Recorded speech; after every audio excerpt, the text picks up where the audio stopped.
Today we determine which NFC East fanbase is currently the most annoying, but that's not all. To break up the tension, Josh and I will take a brief intermission as we visit Mr. Demonverse at NFL High to answer an incredibly serious draft question. If DC Comics heroes suddenly became draft eligible, who goes first overall in the draft? The Titans are on the clock. Do they take Kal-El, son of Krypton, or Bruce Wayne, the billionaire orphan who turned vengeance into a skill set? And the best part is Mr. Demonverse, the teacher, has no idea any of this is about to happen. Oh, he is going to be so annoyed. Whatever, Josh. It's my show, not his. For legal reasons, we must clarify that the preceding segment was in no way meant to suggest that Will Levis had anything to do with the murders of Thomas and Martha Wayne or the subsequent creation of Batman. Anyway, you were going to want to stay glued to your televisions or phones or whatever device you're watching this on, because things are about to get more interesting than whatever goes through Josh's mind when he's painting cats in people's clothing in his spare time. And if you would like more intel on that disturbing reference, I will link the video with the origin story at the end of this one. Now, the first fan base we're removing from this list is the New York Giants. And don't get too comfortable, Giants fans, because you could have very easily taken the top spot here. You see, the problem with you guys is when something you perceive as good happens to you, you start to get a little too chirpy and a little too laughy and a little too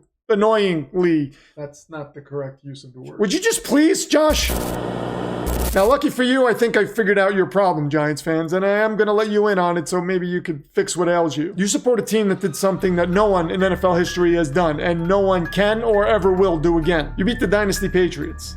Twice. You did to them what Dr. Doom did to the Beyonder, and later the Beyonders in Secret Wars. Beings from beyond the multiverse, each with a kind of godlike power that bends all of reality. No one else in the Marvel Universe ever pulled that off. And Doom didn't just defeat them. He took their powers and then remade reality in his own image. First as a self-proclaimed god, and later as God Emperor of all existence. Now the Giants figured out the defeating them part, but not quite the steal their cosmic essence and become a god part. That might actually be the Eagles, because they didn't just beat the Patriots dynasty, they may have also just put down the Chiefs dynasty too, which some would argue might be even more powerful.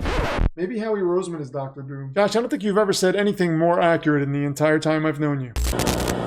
Anyway, Giants fans, I'm supposed to be talking about you, and here I am hyping up how brilliant the Eagles are. As if the world hasn't been already force-feeding you Eagles praise on a loop since February. And speaking of the Eagles, that brings me to the next fan base I'm removing from this list. The Washington Commanders. Wait, how does talking about the Eagles bring you to the Commanders? This is the Demonverse, Josh. We drifted far beyond the realm of logic a long time ago.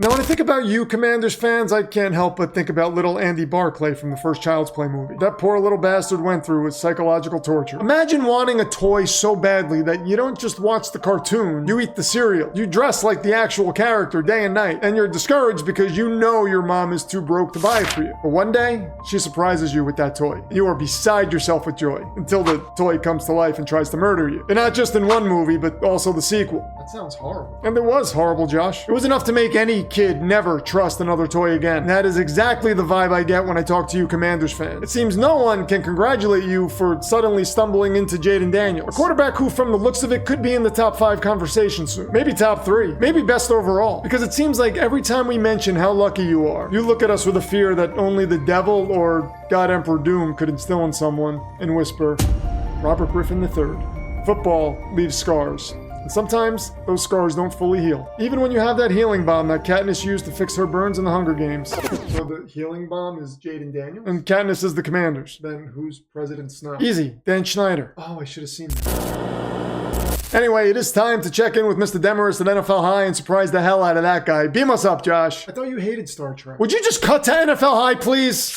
Now I'd like to go over some draft strategies and...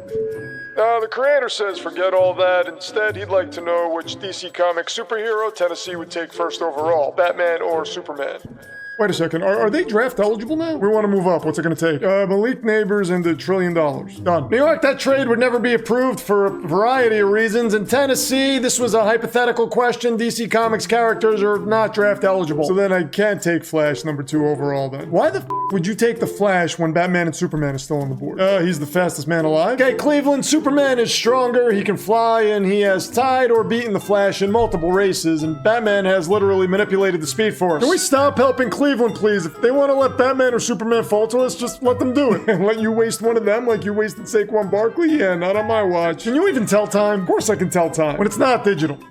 I don't have to answer to you. I could tell time. I guess that's the tension. You know, I think I might go with Superman. We'll take Batman then. Okay, I didn't finalize my pick yet, and you don't even have the second pick. We do. You said you wanted the Flash. I know, but after that whole Speed Force thing, I'm rethinking. Actually, Tennessee, I'm gonna have to insist you take Batman with the first pick. Why? Because with Cleveland's draft history, sending Batman there would likely trigger a Zur-En-Arr scenario. Zur-En-Arr activates when Bruce Wayne's mind is compromised, unleashing a version of Batman stripped of emotion, humanity, and moral hesitation. And Cleveland's already done enough damage to the league and their own fan base. If we give them Batman, they might finally succeed in breaking reality. Oh, this sucks. Batman can't fly. He can glide, though, Tennessee. Ooh, fun. Wait a second. Wouldn't it be worse if Cleveland took Superman with the second pick? Superman is a Boy Scout in New York. I don't even think the mental torment of being a Cleveland Brown would be enough to push him over the edge. I don't know. That could still trigger a Zack Snyder evil Superman type of scenario. Oh, please. This is Cleveland we're talking about. If they broke Superman, he wouldn't turn dark and brooding. He'd turn into that drunk Christopher Reeve Superman from Superman 3. The one with the greasy costume and no muscle tone? Yeah, that's the one. Hey, I will not tolerate Christopher Reeve slander, and I mean it this time.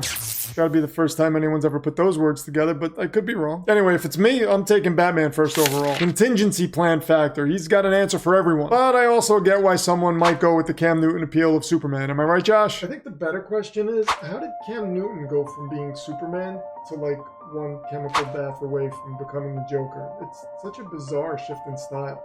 Gosh, do you really think someone wearing a Heathcliff the Cat shirt and flip-flops with bottle openers on the bottom is really in position to question anyone else's fashion choices? I mean, Heathcliff was pretty badass. Garfield was way more popular. Garfield was soft. Heathcliff had hands. I guess you got me there. Anyway, that brings us down to the final two NFC East teams, the Philadelphia Eagles and the Dallas Cowboys. And if you'd like to know who won the last time these two met in this arena back in the summer of 2023, check out this video, which I will also link at the end of this one. And there you can catch a glimpse of early PFD before he fully descended into the madness you see before you.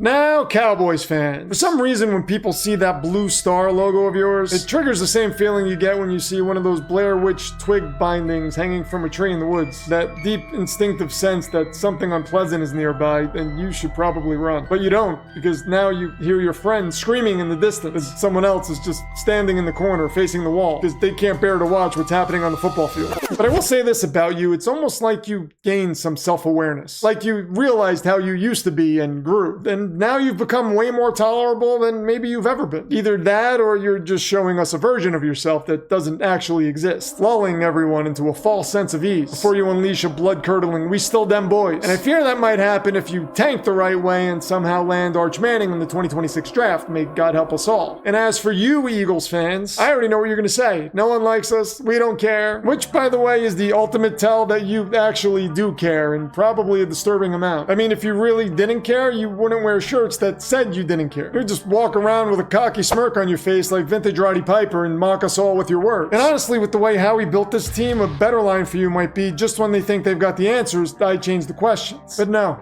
You don't do that, do you? And that's the problem, isn't it? See, I actually rooted for you to win the Super Bowl. And once you did, something shifted. It's like somehow your spirits have been broken. You're more like WCW Roddy Piper now. Too much of a nice guy to have that true edge we all loved. See, he was bad before being bad was cool, and so were you, but now you're the people who try to justify why you threw snowballs at Santa Claus. You're out here saying we did it because he was drunk. No.